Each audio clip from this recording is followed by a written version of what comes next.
Will Byers vanished in the tiny Indiana town of Hawkins on November 6, 1983.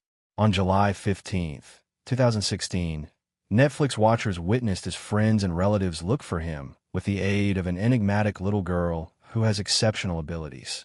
9 years have passed since Stranger Things helped usher in a new age of streaming television by expanding the medium's breadth, ambition, and cultural impact.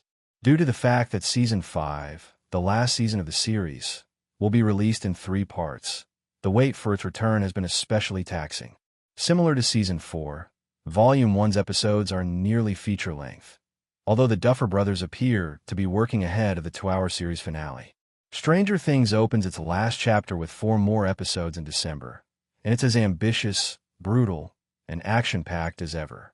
However, it has also lost a lot of the warmth that formerly characterized it, sometimes acting more like an extended third-act fight sequence than a character-driven mystery with real emotional stakes. At last, Stranger Things turns back to its most vital character. It has been 18 months after Vecna, played by Jamie Campbell Bower, who is deliciously eerie both in and out of prosthetics, opened a gate in Hawkins to the Upside Down and caused fear in the town as Season 5 begins. Since then, the town has been under military occupation and has been placed under quarantine, making it impossible for the locals to remain in Hawkins. Going about their daily life, attending school, or bothering the military are some ways that individuals kill time.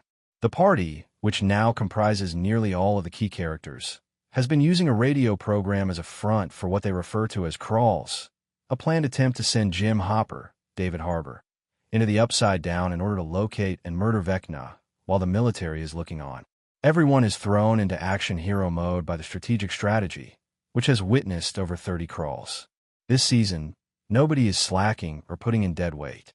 Even Dustin, Gaten Matarazzo, gets a few shots in during his rebellious phase, metaphorically, of course, through clever radio work.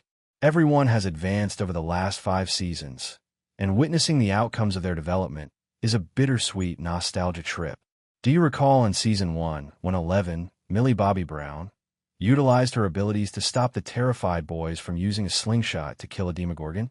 They are now nearly as tall as the Demogorgon, and are using a shovel to strike it without 11's assistance. The disadvantage of witnessing the outcome in action is that, unlike when 11 found her independence and girlhood in Seasons 2 and 3, or when Steve Harrington, Joe Keery, transformed from stereotypical high school jock to willing babysitter in Season 2, very little feels revelatory. With the exception of Will, almost little character growth occurs in Season 5. Dr. K, the new human antagonist in the series, is played by Linda Hamilton in a drab part that could have more significance in Volume 2.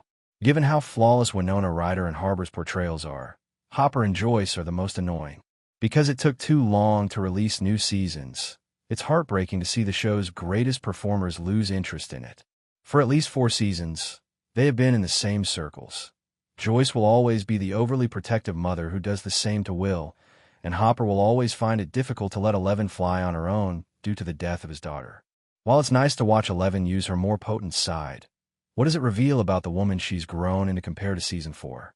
Although 11's plot lacks substance this season, Brown is dependable as a resolute hero. Perhaps the strong focus on Will is the source of the lack of character development for almost everyone in Season 5. Perhaps the most noticeable improvement in the latest episodes is this. Compared to Seasons 3 and 4, the Duffer Brothers' treatment of Will in Season 5 is a significant improvement. Noah Schnapp was unquestionably the greatest performer of the group in Season 2, which is when he last had excellent material that his character deserved. Will's story is made all the more poignant by the unsaid undertones, even if a lot of what he contends with in his return as the main character is still not made clear. The narrative skillfully combines his link to Vecna and the Upside Down with his own struggles as a tormented adolescent attempting to overcome his trauma and potentially comprehend his sexuality. The age issue with Stranger Things persists in Season 5. With writers' help, Schnapp is handling the most of the emotional heavy lifting this season as his mother attempts to manage his coming-of-age journey. Finn Wolfhard, Kayla MacLachlan, and Matarazzo, who are Will's closest pals, complete the well-known experience of childhood buddies being split apart by high school and divergent interests, but finding their strengths as lifelong friends once more. Even though they are no longer 12, their charming devotion to Will reaches the same emotive heights as when they were young lads playing Dungeons and Dragons in Season 1. However, age is actually Stranger Things' worst enemy, a distracting issue that is becoming more difficult to ignore. When Joyce and Will argue so much over the fact that Will is still officially a child, Stranger Things hits a breaking point because Vecna is supposed to be terrifying and looming over Will. Even while Schnapp is much taller now than he was 4 seasons ago, he paradoxically delivers some of his most uncomfortable teenage lines, seeming as like he lacks confidence in his acting abilities. Will is not the most severely affected by the curse of aging, but Holly Wheeler, who is no longer so young, is its greatest sufferer. For the first 4 seasons, twins Aniston and Tinsley Price played Nancy, Natalia Dyer, and Mike's younger sister. Nell Fisher now plays an improved version of the role. As Holly, Fisher is completely bizarre. She's handling a lot of tough stuff while bringing back the show's innocence from the boys in Brown's early years.